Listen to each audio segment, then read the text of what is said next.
remember, on one hand, you've had the MAGA base, which has, of course, been drawing the line in the sand about how there should be greater pressure being mounted on India in terms of these tariffs. But on the other hand, you also have the Indian American community, which has been rallying for Washington and New Delhi to finally arrive on the same page. And so CNN News 18 has been bringing you all those voices. Let's listen in to what Nisha Biswal, one of the entrepreneurs from the United States, has had to say.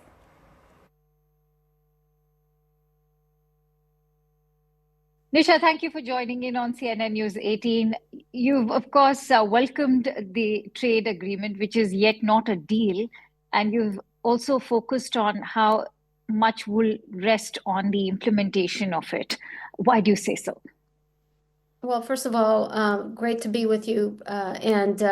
Look, it's an exciting moment in time right now after nearly a year of watching U.S.-India ties be strained because of the trade tariffs. So this is an important moment. It is not a trade agreement per se. It's a phase one agreement. There are certainly more chapters to be negotiated, but it's an important moment. I think, first of all, removing the 50% tariffs and replacing that with an 18% rate. While 18% is not ideal, it does actually place India much more competitively vis-a-vis its peers across Asia and frankly the rest of the world, with only Europe and the UK being able to have better outcomes. Secondly, I think that it removes a huge irritant in the relationship. I think the US and India have important issues that they need to be able to collaborate and cooperate on, important strategic challenges that they face, areas where we have a great deal of convergence. Right. And so this removes an irritant and allows that cooperation to continue. And I think it's a really positive sign that Minister Jaishankar is here in Washington this week for the Critical Minerals Summit, where both India and the US and many of our partners across Europe are facing some serious challenges from Chinese dominance in the critical mineral supply chain. So I look forward to that resumption of US-India cooperation. It's very interesting that you talk about the critical minerals ministerial meet being presided over by the US Secretary of State, Marco Rubio. India has one of the largest reserves in the world, but lacks the technology to refine it.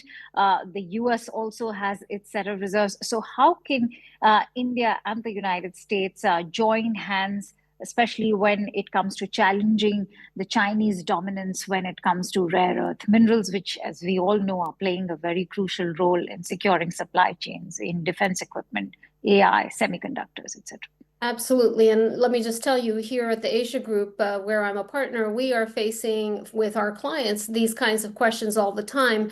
As you see that critical mineral supply chain challenges have really grappled, obstructed the automotive sector, semiconductors. As we look at the AI boom, having that secure and reliable supply of critical minerals is so important to our defense and security establishment, but also to our economies.